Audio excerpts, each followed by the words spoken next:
Olá, pessoal do curso em Delta. Então, seguimos aqui com nosso capítulo de traumatologia médico-legal, agora com a parte 2, que ainda na energia de ordem mecânica, porém na ação pérfuro-contundente. Como sinônimo, a gente tem, então, a balística, tá bom? Então, seguindo aqui na nossa aula, então, lembrando este primeiro slide aqui de organização didática, tá? Do nosso capítulo. A gente já falou sobre a parte 1, agora a gente vai para a parte 2, tá? Então, ação pérfuro-contundente balística, que ainda é uma energia de ordem mecânica, tá bom? Então, vamos lá. A gente também viu esse slide na aula 1, né? A gente falou de todas essas ações aqui, tá bom? E agora a gente vai falar especificamente de ação pérfuro-contundente, que é a balística. Tá joia? Então vamos lá, o que é a balística? Tá? Então, né, eu deixo esse termo como um sinônimo, mas a gente vai falar sempre então, em ação pérfuro-contundente. Então, é um mecanismo de ação que perfura e contunde ao mesmo tempo. Na maioria das vezes, os instrumentos são mais perfurantes que contundentes. E aí a gente tem como exemplo aqui o projétil de arma de fogo, não é a arma, tá, gente? O objeto que tem ação pérfuro-contundente é o projétil.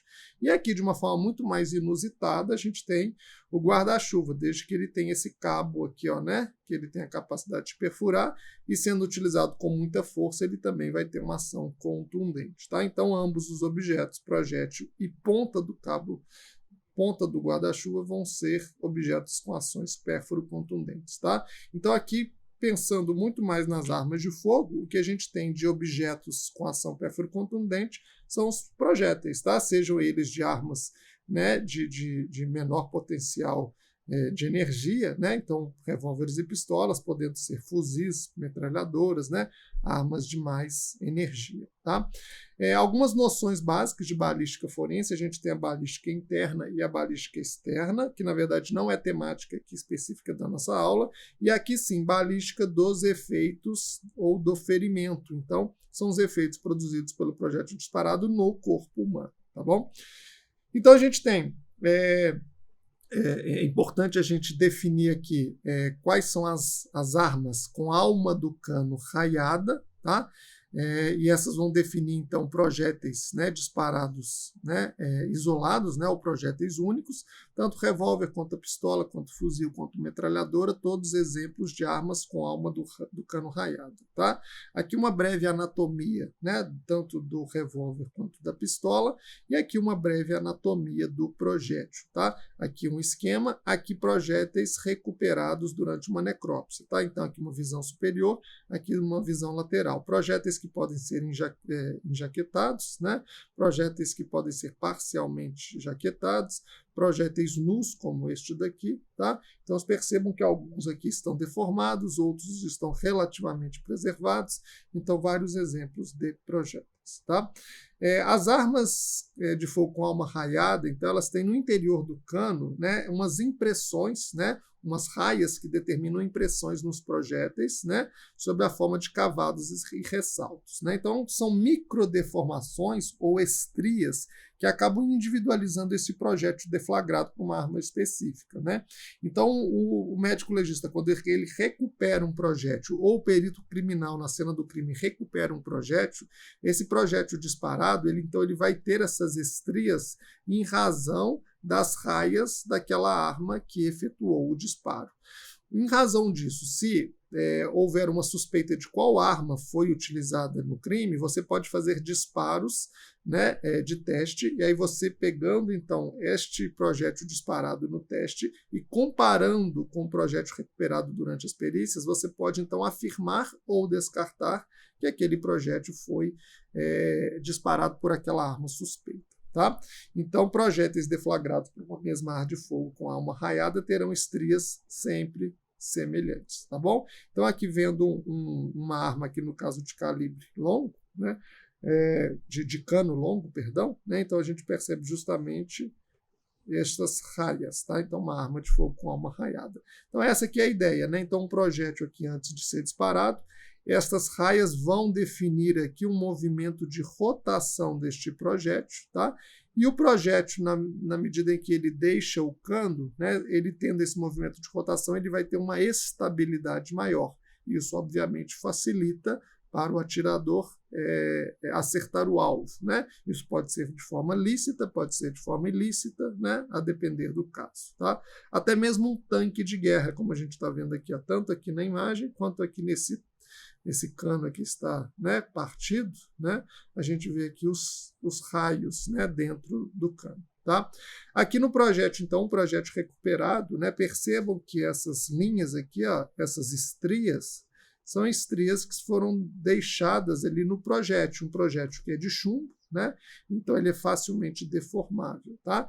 Então, uma vez que é recuperado um projétil, como eu havia dito, se fizer um disparo de teste numa arma suspeita, o perito específico, né, especializado em balística, ele pode, então, colocar um projétil aqui suspeito ao redor deste, e aí ele fazer comparação para ver se tem as mesmas estrias, né, podendo afirmar ou afastar a ideia de que foram projéteis disparados pela mesma arma de fogo. Aqui também, numa imagem pós-necrópsia, projéteis, inclusive aqui, projéteis até diferentes, mas a princípio parece-me que eram todos do mesmo calibre. Mas percebam aqui também as estrias, né? Estrias. Todos eles têm estrias. Esse daqui, como está muito deformado, provavelmente o exame de balística aqui fica prejudicado. Tá? A gente tem ainda as armas de alma do cano lisa, aqui representado pelas espingardas. E aí, como característica, normalmente a gente tem projéteis ou projetis ou projéteis, né? A gente vê as duas grafias múltiplos, tá? Então, aqui, classicamente, um cartucho de espingarda. Então, a gente tem, na verdade, em vez de um único projétil, a gente tem múltiplos projéteis ou balins, tá? Eu falo que provavelmente, né, que a maior parte das vezes são múltiplos, mas é possível que seja, na verdade, um único projétil, desde que esses balins todos sejam substituídos por um único balote. Tá? Então, pode ser que seja uma arma de alma lisa, porém com disparo de projétil único. Obviamente não tem as raias, não vai definir ali movimento de rotação do projétil, obviamente não vai ter a mesma precisão de uma arma de alma raiada, tá bom? Então aqui num projétil único, em tese, você tem um projétil, por exemplo, aqui nessa imagem atingindo um animal, né, uma ave. Esse projétil atingindo, ele obviamente vai ter uma capacidade de abater o animal com muito mais precisão, mas é mais difícil acertar o alvo. Dependendo, né, da situação, aqui numa situação de caça, se você disparar múltiplos projéteis, o alcance aqui, né, o leque de alcance dos projéteis é muito maior, e normalmente nessa situação, para essa demanda, um único balim que atingir, por exemplo, a asa do animal já é o suficiente para abater. Então, a depender da indicação, projéteis múltiplos podem ser mais indicados do que projétil único. Tá bom? Aqui numa situação de uma lesão na região anterior do pescoço por projétil único, aqui numa situação de projéteis ou projetis múltiplos, né? Então, em cada uma dessas lesões aqui, na verdade, tinha um balim, né? Numa necrópsia ou mesmo numa perícia no vivo, obviamente não se recuperam todos os projéteis, né? Se recupera apenas parte deles, tá bom? Um conceito importante aqui para vocês entenderem é o cone de explosão, aqui numa imagem de um revólver, né? À medida em que é feito um disparo, um tiro, o projétil ele sai à frente, ele tem uma massa maior, então ele consegue atingir uma distância maior, né? Porém, junto com o projétil, é expelido uma série de outros elementos, tá? Que a gente vê aqui numa imagem gráfica. Então, junto com o projétil, parte da pólvora que ainda não entrou em combustão consegue acompanhar o projétil. Parte da pólvora que já entrou em combustão forma essa fuligem, essa fumaça, e você ainda tem aqui, dependendo do tipo de arma, ainda tem uma chama, tá? Além de gases também, né? De uma expansão de gases, de uma coluna de gases também que acompanha, né? O cone de explosão. Então, esses elementos aqui, ó, dependendo da distância da arma de fogo até o anteparo ou a vítima, esses elementos podem estar ou não presentes. Se for um tiro à distância, é possível que somente o projétil alcance. Se for um tiro muito próximo ou mesmo um tiro encostado, todos esses elementos vão estar presentes. Projétil, pólvora que não entrou em combustão, pólvora que já entrou em combustão ou fuligem, e mesmo a ação da chama sobre a superfície ali do corpo. Tá? Conceitos importantes também de trajeto e trajetória. Então, aqui numa imagem esquemática, um revólver com um disparo. Toda esta linha vermelha aqui, ó, desde a saída do cano da arma até o orifício de entrada, a gente chama de trajetória. Tá? Já este caminho do projétil, desde o orifício de entrada até o alojamento em alguma parte do corpo, ou mesmo a sua saída, então o que está aqui tracejado na cor verde, a gente chama de trajeto. Tá? Então o médico legista ele se ocupa do trajeto, o perito criminal ele se ocupa mais da trajetória, porque em razão da trajetória ele vai conseguir definir a dinâmica do crime. Tá? Obviamente os dois são importantes para o inquérito policial. Tá bom? Então no trajeto, para rastrear um projétil, basta seguir a infiltração de sangue. Então, à medida em que o projétil ele vai fazendo ali a sua perfuração, ele vai rompendo capilares sanguíneos. Então, vai sangrando, né, ali ao longo do trajeto. Então, a luz do canal formado pelo trajeto sempre vai apresentar sangue coagulado. Então, o trajeto normalmente tem sangue, que é um sinal valioso de reação vital. Então, uma prova aqui com essa temática, o percurso realizado por um projétil de arma de fogo no interior do corpo humano é denominado, acabamos de ver, muito mais para fixação de conteúdo, trajeto. Tá? Trajetória a gente acabou de ver, que não seria a alternativa que poderia trazer confusão. Deformação como o próprio nome diz, seria, por exemplo, um projétil deformado. E a halo tem relação com elementos da lesão de entrada que nós vamos ver daqui a pouco. Outra questão, considerando as lesões produzidas por projéteis de arma de fogo, não é raro encontrar eventos em que um único projétil é capaz de transfixar várias partes do corpo. Então, entra, sai, determinando vários orifícios de entrada e saída. Essa condição é denominada trajeto em, eu não citei aqui, então essa aqui é uma questão conceitual para vocês, é definido então o trajeto em chuleio, tá? Então, por exemplo, entra pelo braço, sai pelo braço, entra pela barriga e sai pelas costas. Então, a gente poderia falar num trajeto em chuleio, tá? Então, aqui num gráfico esquemático, tá? De orifício de entrada, então, o projétil entrou, rompeu aqui, então, a superfície da pele. Tá? Percebam aqui que o projétil traz consigo algumas sujidades que são ali da graxa mesmo, ali de lubrificação da arma. Tá? Então, nessa lesão de entrada definida, o projétil já está lá, né? Já está lá no interior do corpo, você pode ter uma escoriação, tá? Você pode ter aqui também uma região de sujidade, que é essa sujidade aqui do projétil, que a gente chama de orla de enxugo. Tá? Então, orla de escoriação e orla de enxugo são os dois primeiros elementos que a gente vai ver. Tá?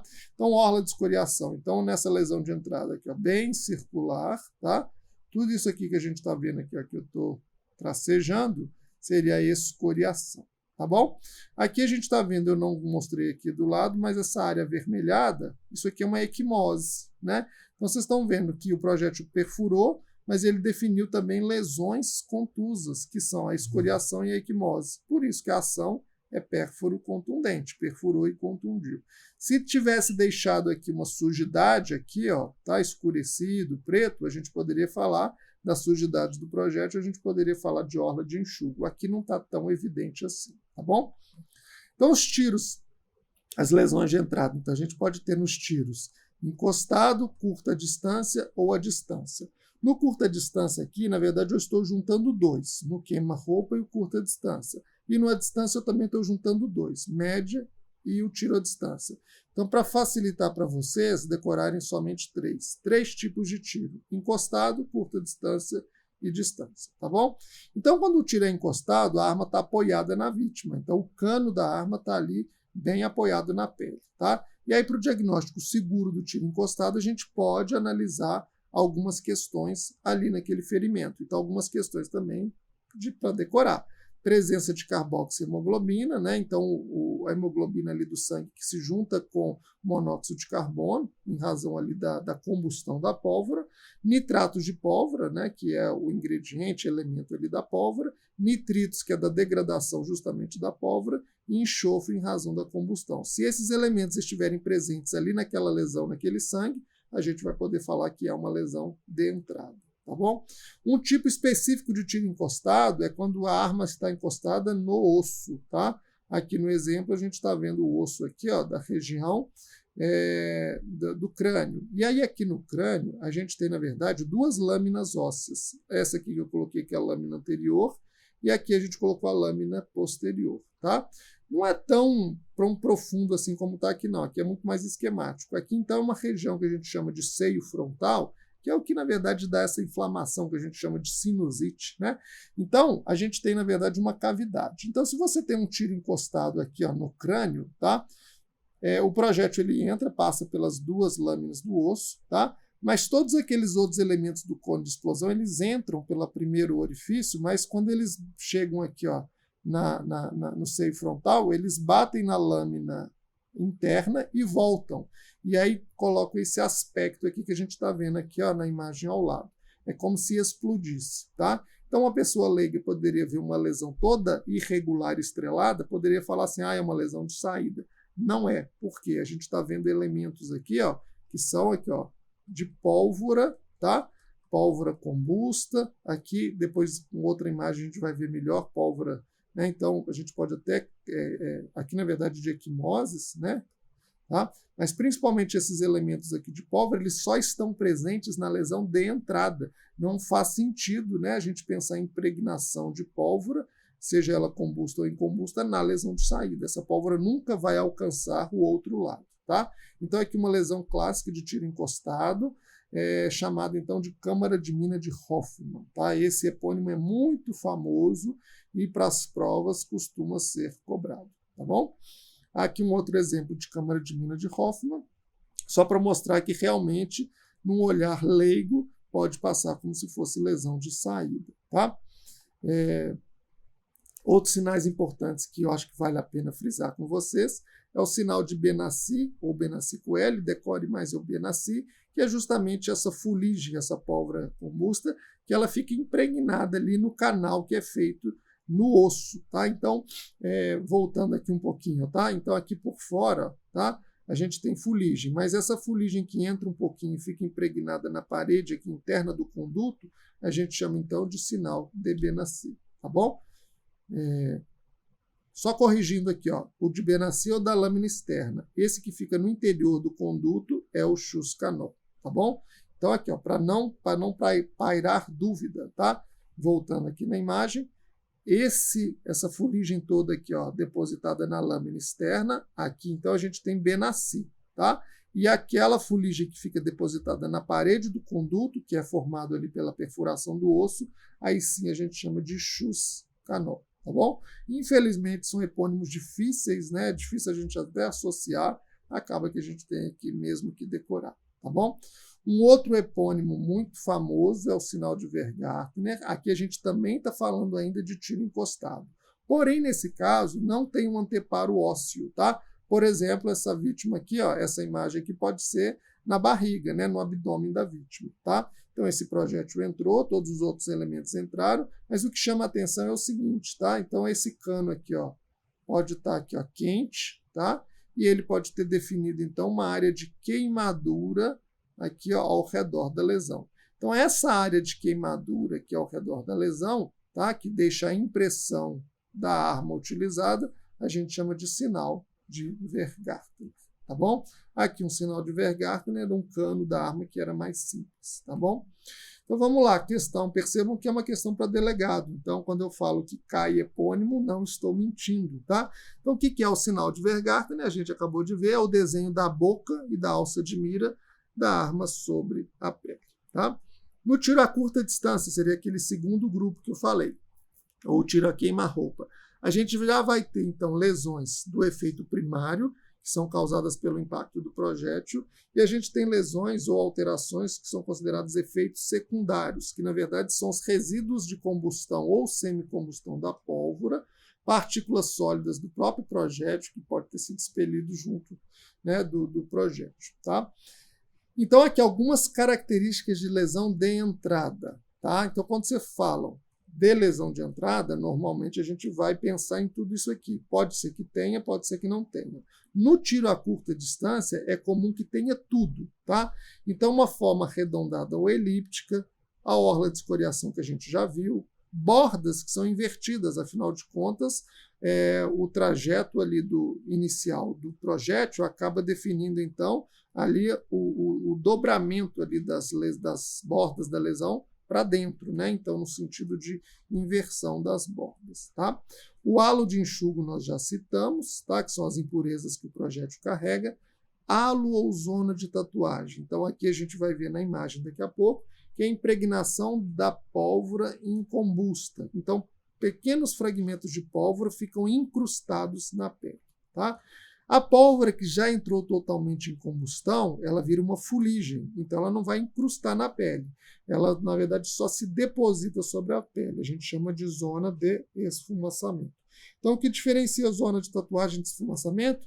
Zona de tatuagem é a pólvora que não entrou em combustão ainda. Zona de esfumaçamento é só fuligem, pólvora totalmente combusta.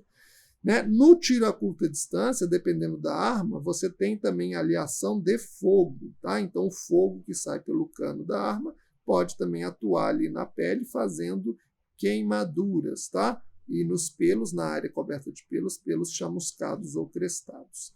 Uma areola equimótica, né? Então, em razão da ruptura dos pequenos vasos, em razão da ação contundente do projétil ao tocar e perfurar a pele, e uma zona de compressão de gases, aí aqui realmente é um pé de página, porque saem gases ali em alta pressão, e por alguns instantes, uma questão muito fugaz, você pode ter uma área de pele mais deprimida por conta dessa onda de choque. Mas essa zona de compressão é bem menos comum de ser cobrada em prova. Tá?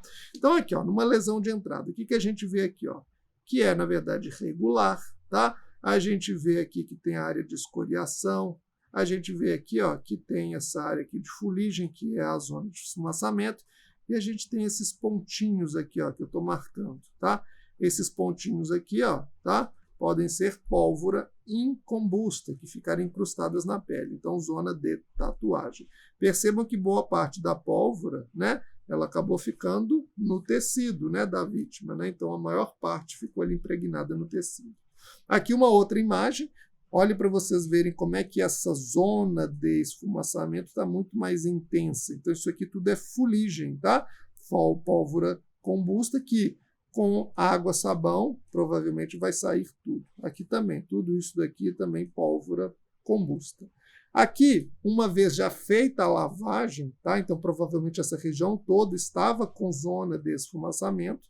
Então, pólvora combusta, fuligem cobrindo isso aqui tudo.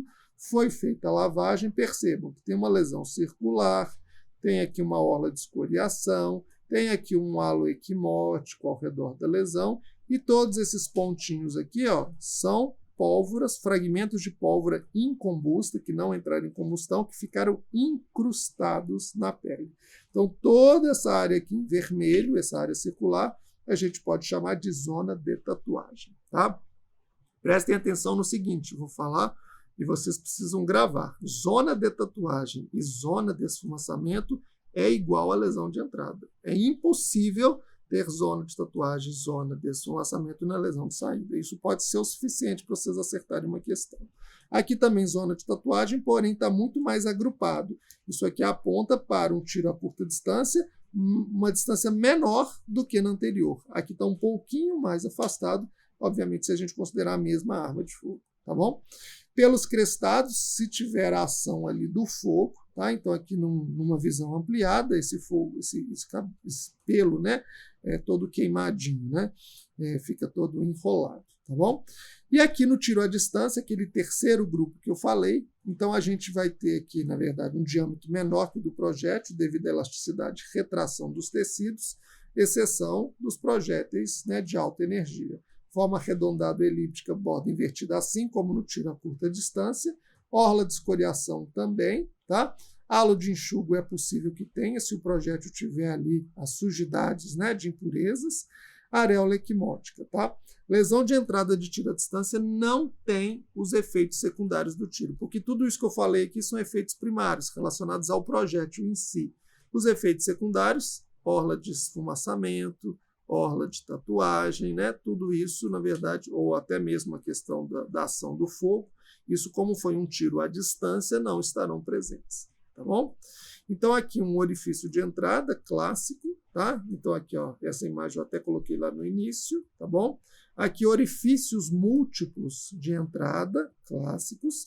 Aqui já foi feita a limpeza, mas é possível que talvez tivesse zona de esfumaçamento. Zona de tatuagem a gente não percebe, tá? Aqui, na verdade, uma imagem do França que coloca 5 tipos de disparo. E foi o que eu falei. Destes 5, para poder facilitar um pouco, eu coloquei 3, né? O tiro encostado, o tiro a curta distância, que inclui o curta distância e o queima-roupa, e o tiro à distância, que inclui a média e longa distância. Mas tenham em mente que você pode ter uma classificação com 5 distâncias ou 5 modalidades do disparo, tá bom? Então vamos lá, questão. Trata-se de sinal indiscutível no orifício de entrada do projétil por tiro a curta distância. Então, indiscutível de entrada. Eu acabei de falar com vocês, tá? Então, o que pode ser? Orla de escoriação, orla de contusão, ala de enxugo, halo equimótico, zona de tatuagem. Então, aqui a gente tem indiscutível a curta distância, zona de tatuagem, tá? Porque nos outros, halo equimótico, halo de enxugo, ala de contusão, ala de escoriação, são elementos primários, tá? Eles são causados pelo projétil. Então, todos esses 4 aqui, ó, podem ser, por exemplo, de longa distância. O único aqui que é exclusivo para entrada e curta distância é a zona de tatuagem, que é o quê? Vamos relembrar aqui, é a incrustação da pólvora que não entrou totalmente ainda em combustão, tá bom? Outra questão, essa daqui do concurso, né, de vocês, porém do ano de 2014, leia atentamente as definições a seguir acerca das lesões por agentes pérforo-contundentes e relacione-as por letras e números aos seus nomes. Então vamos lá. Ferimento por projétil de arma de fogo que se deve ao arrancamento da epiderme devido ao movimento rotatório do projétil que entra na superfície corporal. Então, a letra A, então, arrancamento da epiderme, a gente está falando aqui em orla de escoriação. Então, A é 4. B, sinal deixado pela passagem do projétil nos tecidos corporais, concêntrico, decorrente do atrito e contusão do projétil, que também deixa nos tecidos por onde passa suas impurezas de superfície. As impurezas, então, a gente lembra que é o nosso halo de enxugo, tá? Então, B, 2. C, área de impregnação por grãos de pólvora incombustos que se fixam ao redor do ferimento de entrada de projétil em tiros de curta distância. Curta distância, fixação de pólvora incombusta, a gente está diante aqui de halo de tatuagem. Então, C, 5. Letra D, área de depósito de fuligem que circunscreve a ferida de entrada, removível com a lavagem do local, portanto, sem impregnação tecidual. Então, a fuligem, a gente está falando aqui na orla de esfumaçamento. Então, D, 1. E, por fim, a área ao redor do orifício de entrada, caracterizada pela queimadura da pele ou pelos queimadura da pele ou pelos, decorrente da alta energia térmica dos projéteis de arma de fogo, característica de disparo a curta distância ou a queima-roupa. Então, a letra E só sobrou aqui para a gente, é a zona de esfumaçamento. Então, a gente tem na nossa sequência aqui, ó, A4B2C5D1 é 3, A4B2C5D1 é 3, letra C. Tá? Então, essa questão aqui eu considero uma questão muito bem feita e, ao mesmo tempo, é um resuminho, tá? de balística. Então, é uma questão que vocês, de fato, têm que entender por completo. Pode ser cobrada novamente? Claro, não dessa forma, mas o conteúdo da questão. Tá bom?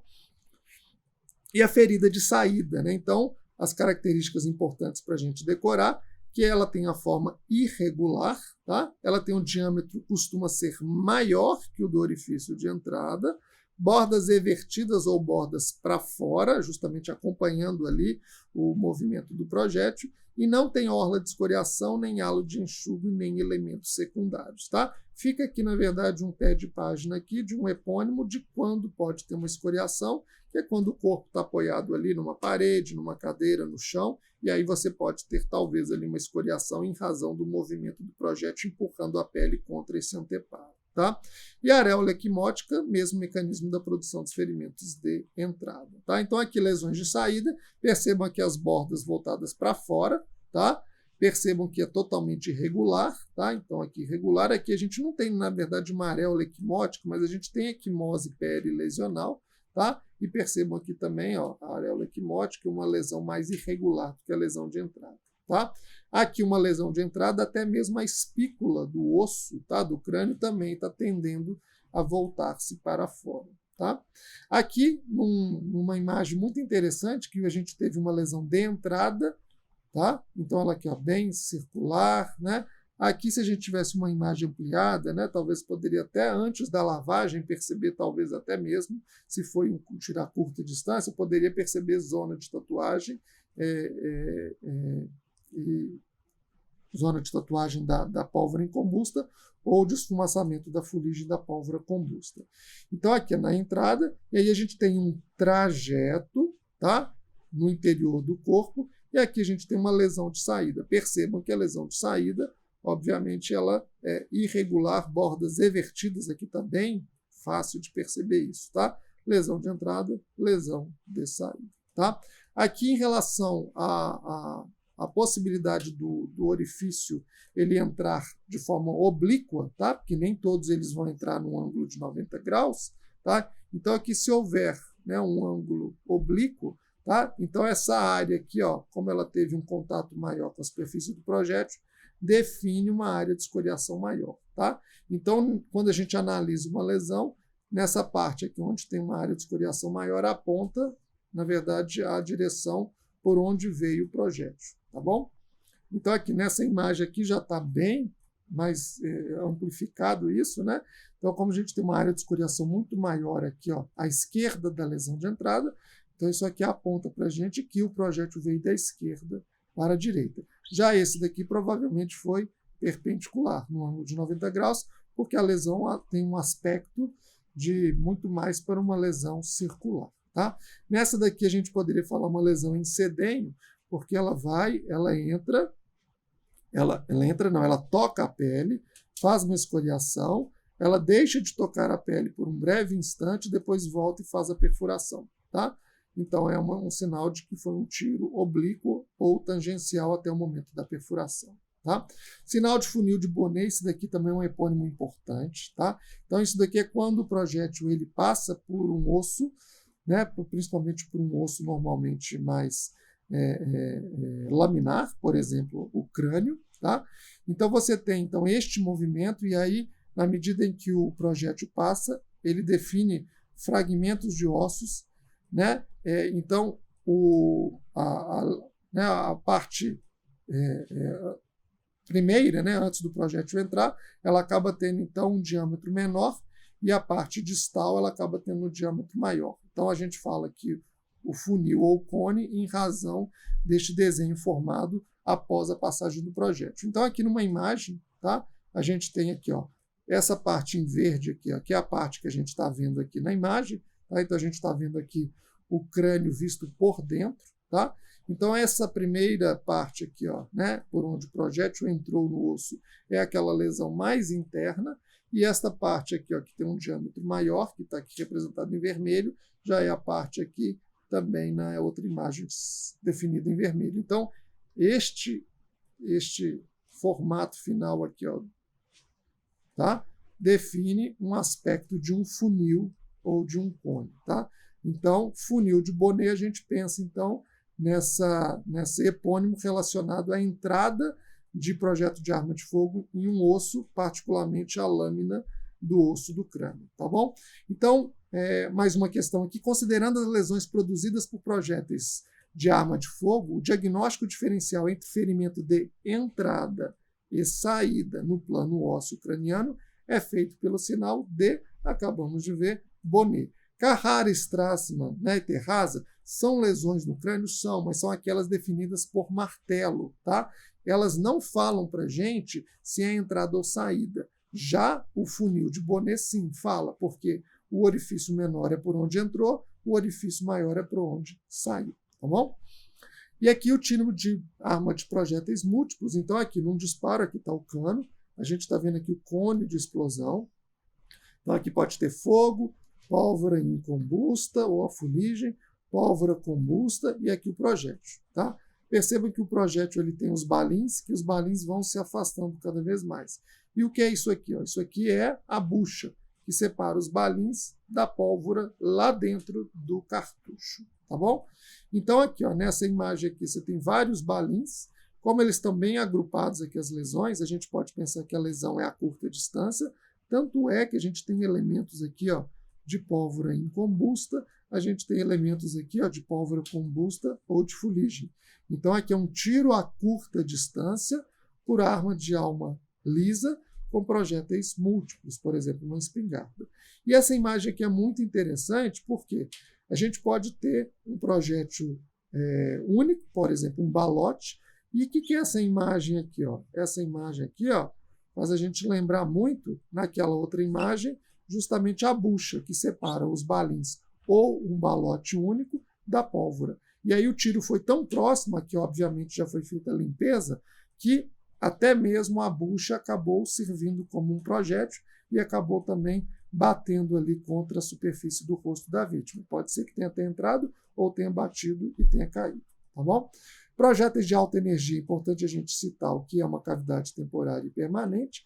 Então, a cavidade temporária, de sentido transversal e longitudinal, decorre da aceleração brusca dos tecidos formada pelo vapor de água. Essa cavidade, então, ela entra em colapso, ocorrendo várias expansões conhecidas como cavitação temporária pulsante. No final do processo, observa-se um rastro de pequenas bolhas de ar. Tá? Já a cavidade permanente tem médias dimensões transversais do projétil este que tem que ser de alta energia. Tá? Então aqui, ó, nessa imagem fica claro, este projétil é de alta energia, por exemplo, um tiro de um fuzil. Tá? Então, ao mesmo tempo que define este trajeto aqui, ó, com a cavidade permanente, tá? Em razão das ondas de choque que acompanham o projétil, essa cavidade, na verdade, pode alcançar, né, uma área muito maior. Então, se, por exemplo, a gente tiver uma estrutura nobre aqui, ó, por exemplo, o fígado, ele pode não ter sido tocado pelo projétil. A cavidade permanente pode não ter alcançado o fígado. Mas a cavidade temporária, sim, definindo lesões gravíssimas, até ruptura e sangramento do fígado. Tá? Por isso que o projétil de alta energia é muito mais letal do que um projétil de baixa energia. Tá? Na entrada destes projéteis, a gente tem orifícios que são muito maiores que o diâmetro do projétil, pode apresentar vultuosas áreas de destruição dos tecidos atingidos, deixa à mostra regiões ou estruturas mais profundas, ossos, músculos, e ao encontrar maior resistência pode até explodir. Né? Então, um projétil de alta energia na face, no crânio, pode até mesmo explodir o crânio da vítima. Tá? O orifício de saída costuma ter a forma de rasgões, como se a pele fosse puxada ou rasgada. Então, aqui numa imagem do livro do professor Genival Veloso de França, né? Então, uma destruição muito grande, e aqui a gente está falando de uma lesão de entrada. Perdão, aqui da saída, tá? Justamente por conta da altíssima energia deste projeto. Tá? E aí, por fim, caminhando aqui para o fim da nossa aula, a gente pode ter os resíduos em razão do disparo, ao mesmo tempo que a gente viu o cone de explosão com projétil, pólvora incombusta, pólvora combusta e fogo, aqui no exemplo do revólver, a gente pode ter também esses elementos escapando aqui pela culatra. Tá? Então, essa pólvora aqui, ela também pode ficar impregnada num anteparo, né? Por exemplo, aqui ó, perto de uma prateleira, ou pode ficar impregnada na mão do atirador, seja ele, por exemplo, um atirador homicida ou um atirador suicida. Então, é possível fazer pesquisas, por exemplo, na mão do atirador, como este elemento aqui é o principal que eu vou citar para vocês, o rodizonato de sódio, ou outras técnicas para poder ver se ali na mão do atirador tem alguns elementos relacionados à pólvora. Tá bom? Então, aqui numa mão de uma mulher suicida, então a gente está aqui diante de uma necrópsia, esses elementos aqui eles podem ser pesquisados. Isso aqui faz a gente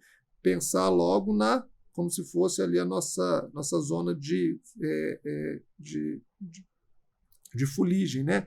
A zona de esfumaçamento. Então, essa pesquisa aqui, ó, com o rodizonato de sódio, pode definir que, de fato, foi ela quem atirou. Aí, aqui no caso, a gente está numa situação de suicídio. Tá?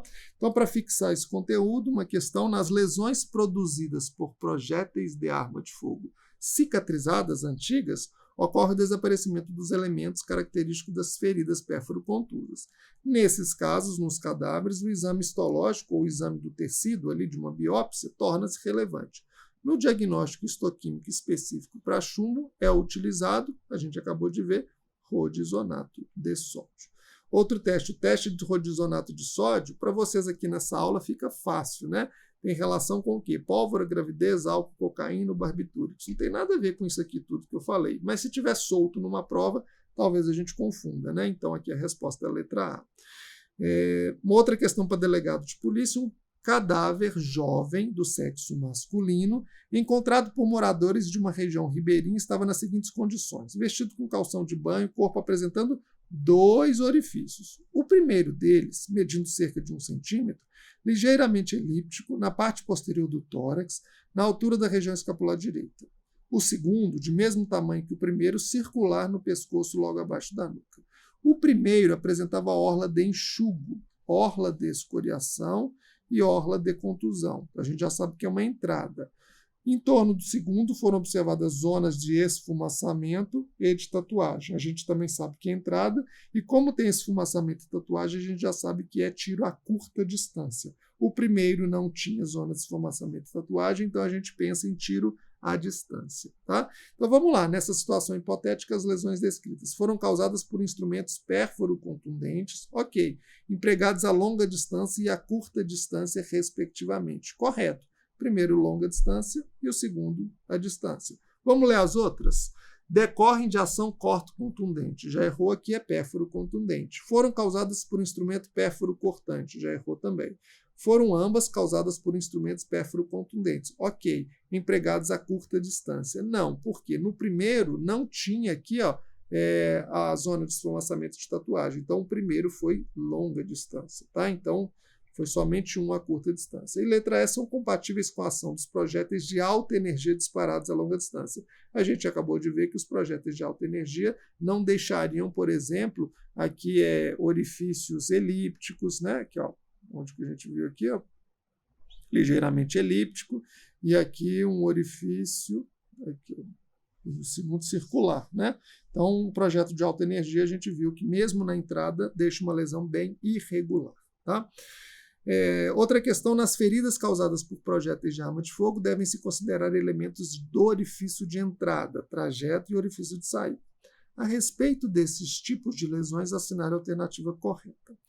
A análise do orifício de entrada permite que o observador estime uma distância aproximada do disparo do projétil, ok, principalmente baseada, entre outros elementos, na presença ou ausência dos elementos chamados de contorno, esfumaçamento e tatuagem. Perfeito, porque se houver, a gente está então diante de uma lesão por projeto de arma de fogo a curta distância. Se não houver, provavelmente à distância. Então essa está correta. Vamos ver as outras. As lesões pérfuro-contusas são exclusivamente causadas por projéteis de arma de fogo. A gente já viu que está errada, porque, por exemplo, um cabo de um guarda-chuva, em tese, pode causar uma lesão pérfuro-contusa. Presença de queimadura junto ao orifício da entrada caracteriza o tiro a queima-roupa, ou seja, quando o cano da arma encosta na roupa ou pele da vítima e, devido à sua alta temperatura, gera queimaduras de 1º e 2º graus. A princípio, não precisa encostar, porque se encosta, o tiro é encostado e não deve causar essas lesões. Tá? Agora, o que já deixa ela errada de cara é a questão da arma de fogo, né, que eu citei, que não é exclusivamente por este objeto, tá? Pelo projétil de arma de fogo. Tá? O cabo do guarda-chuva também, em tese, pode causar tais lesões. Letra C também deve estar errada, vamos ver por quê. Os projéteis de arma de fogo geram feridas pérfuro-cortantes, já está errado. Né? A ausência de zonas de esfumaçamento e de tatuagem e a presença de quimose e queimaduras demonstra que o projétil foi disparado a uma curta distância. Não, curta distância tem presença de zona de esfumaçamento e de tatuagem. Letra D. São componentes do orifício de saída das feridas pérfuro-contundentes causadas por projéteis de arma de fogo. Orla de escoriação, orla de enxugo. Tem como ter enxugo na saída, que são as sujidades do projétil? Não tem. Tem como ter zona de tatuagem, zona de esfumaçamento, que é aqui a pólvora incombusta na zona de tatuagem e pólvora combusta ou fuligem na zona de esfumaçamento? Não tem. Se essa daqui fosse, na verdade, entrada, aí a tela estaria correta. Tá? E letra E também tem que estar errada, veremos por quê. O tiro a longa distância causado por arma de fogo comum, então quando fala comum é que não é de alta energia, tá? Se caracteriza pela presença de orifício de entrada em câmara de mina, tá? Ou câmara de mina de Hoffman. Aqui é tiro encostado, tá? E a ausência dos elementos de combustão da munição, como pólvora incombusta, fumaça e restos da bucha. Aqui tudo bem, mas aqui, na verdade, câmara de mina não pode estar relacionado a longa distância. Câmara de mina, o epônimo é Hoffman, é lesão de tiro encostado, tá bom? Então, pessoal, ficamos aqui com a nossa segunda parte do capítulo de traumatologia médico-legal, especificamente sobre a temática de balística, tá bom? Vamos em frente para a nossa terceira parte da aula, tá joia? Um abraço, até mais.